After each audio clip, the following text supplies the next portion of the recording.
বড় মামা, কি হয়েছে? কি রে গর্ব? এই বড় দাদা, তোজু দাদা, আরে কি হয়েছে হুঙ্কার বল না। বলছি গুরুজিকে একটু বল না আলোচনাটা করতে। এই কি হয়েছে রে তোদের? আমি আবার কি আলোচনা করব? যা বলার আমাকে বল, গুরুজিকে বলবি তা সেটা আবার নিয়ে তোজু মামাকে বলার চেষ্টা করছিস কেন? আরে আলোচনাটা চলছে এখন আমাদের মধ্যে, তোমরাও একটু শোনো। এখন ব্যাপারটা হচ্ছে যে তোজু মামার একটুখানি আড্ডাকে পছন্দ হয়েছে, বুঝতে পেরেছো তো? আমি গুরুজি আমার তো এই ব্যাপারে সম্মতি আছে।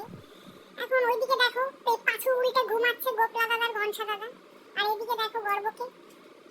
এই কি হয়েছে রে? কে বিয়ে করবে তাকে? কোনো বিয়ে ফিয়ে হবে না আমি বলে দিচ্ছি।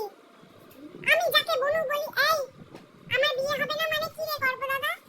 আমি বিয়ে করবই। সবাই তো বলছে যে মামা ভাগ্নে বিয়ে হতে পারে, ওই দেখ গুরুজি ওখান থেকে দেখছে, কিন্তু গুরুজি এই বিয়েতে সম্মতি দিয়েছে। কি হয়েছে রে বনু?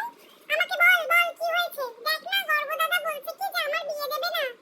এই কে আমার মাকে কে বিয়ে দিচ্ছিস তোরা? কেন আমার মাকে বিয়ে দিচ্ছিস? এই কি রে? ও মাম্মাম তুমি বিয়ে করবে? হ্যাঁ রে, ভাবছি একটু বিয়ে টিয়ে করব।